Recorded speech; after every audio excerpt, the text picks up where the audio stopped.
take her to juvie or whatever because she was getting herself into trouble. This girl had the same talent that she did. She's basically young, like the young version of her. She was also very talented, but she was using her talent to do terrible things. And so Sabrina was like, why? I don't understand. I had good intentions. I wanted to use this for your glory, God. Why would you let her keep her own talent when you know that she is going to use it for something, to do something really terrible? And she abandoned her faith, basically. She was in a place where, I don't want to be a missionary anymore. If you don't want me to, you don't want me to have my talent, that's fine. She abandoned it, went to do business or whatever at college, and she was like, that's the only way I wanted to become a missionary. Even when a woman who she had spoken to a few years down the line contacted her and told her, well, you know how you've been talking about being a missionary, are you still interested? She was like, no, I don't want to do it anymore. I've moved on with my life and all of that stuff. She was like, I'm done with it. So I wanted to use that story to say, do a lot of us think that we need to be in a specific place of privilege for us to sow into the Spirit? Like, as in, do a lot of us think that things need to be going well for us first? Are we like Sabrina thinking, okay, well, if God's not going to make me famous, then I'm not going to be a missionary? Like, do you need to be in a place of privilege or things going well for you, everything going well for you to serve others? And I'd like us to look at two examples from the Bible. I'll give two examples from the Bible and then two examples in real life, just to kind of like encourage us, no matter what we're facing, you can still do well. You can still sow into the Spirit. You can still engage in well-doing, no matter what you are facing. Amen. Now, the first example I'd like us to look at is from Philippians chapter 1, from verse 12 to 19. And this is an example of the Apostle Paul, again, but a different letter that he wrote. So Philippians 1, from verse 12 to 19. Can someone read that for us quickly, please? Yes, Philippians 1, from verse 12 to 19, please. But I would you should understand, brethren, that the things which happened unto me are falling out, rather unto the furtherance of the gospel, so that my bonds in Christ are manifest in all the palace and in all other places. And many of the brethren in the Lord, waxing confident by my bonds, are much more bold to speak the word without fear. Some indeed preach Christ, even of envy and strife, and some also of goodwill. The one preached Christ of contention, not sincerely, supposing to add affliction to my bonds. But the other of love, knowing that I am set for the defense of the gospel. What then? Notwithstanding every way, whether in pretense or in truth, Christ is preached, and therein do rejoice, yea, and will rejoice. 19. For I know that this shall turn to my salvation through your prayer and the supply of the Spirit of Jesus Christ. Amen. Amen. Whilst I like King James, I'll just read from the New Living Translation, which is a bit died down.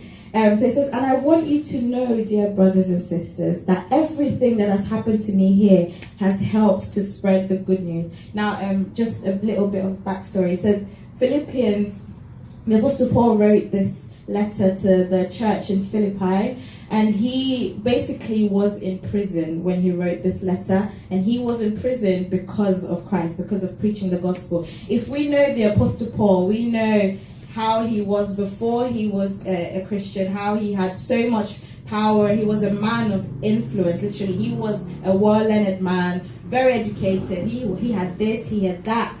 Until he had that encounter with God on the road to Damascus. God turned his desire, his determination, transformed him, the most unlikely convert, and he became, a man who had this passion for Christ. That's the Apostle Paul. And now he was in prison. He was in chains because of preaching the gospel. And the church in Philippi, the Christians in Philippi, literally, they had been helping him. So he wrote this letter to thank them. And he was like, and I want you to know that everything that has happened to me here has helped to spread the good news. It says, for everyone here, including all the soldiers in the palace guard, know that I am in chains because of Christ. And because of my imprisonment, many of the Christians here have gained confidence and become more bold in telling others about Christ.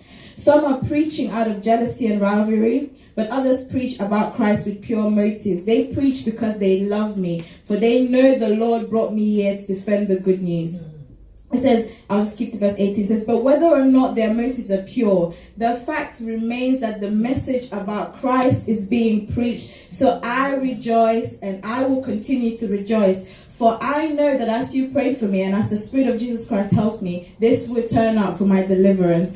I love his attitude towards every situation that he was in. He never complained. He said, I am in chains for Christ. And I know that Christ has put me here for a reason. If I wasn't put here, then all those soldiers in the palace guard, they would not have had the opportunity to hear about God.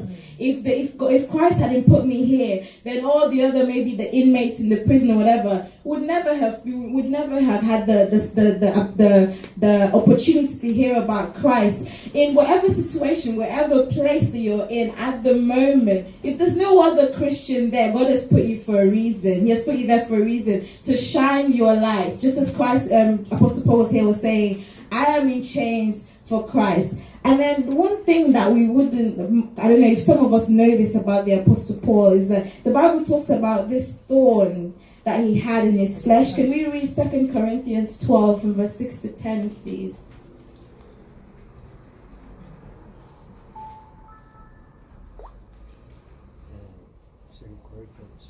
2 Corinthians 12 from verse 6 to 10.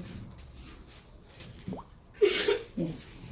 Although I would sorry. Can you change this? Okay, so it's okay. I'll read from my Bible. It's okay. So from verse 6 to 10, it's just that I don't have nothing against the King James. I just feel like I just like a bit more died down, like simple. Okay, so this is the New Living Translation. It says, I have plenty to boast about and would be no fool in doing it, because I would be telling the truth.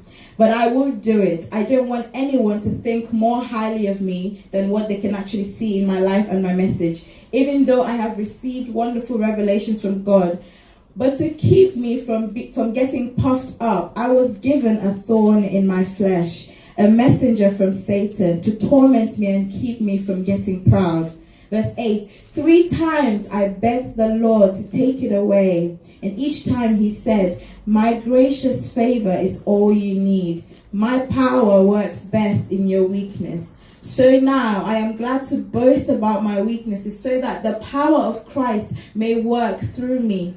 Since I know it is all for Christ's good, I am quite content with my weaknesses and with insults and hardships and persecutions and calamities. For when I am weak, then I am strong. I don't know about you, but this verse blows my mind. Literally, every time I read it, I'm like, what?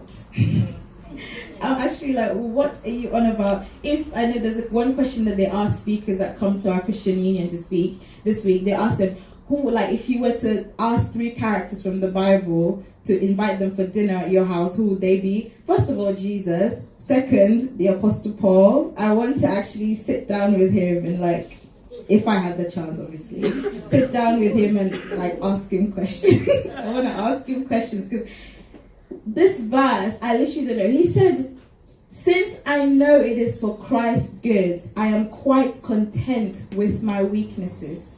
Why? Because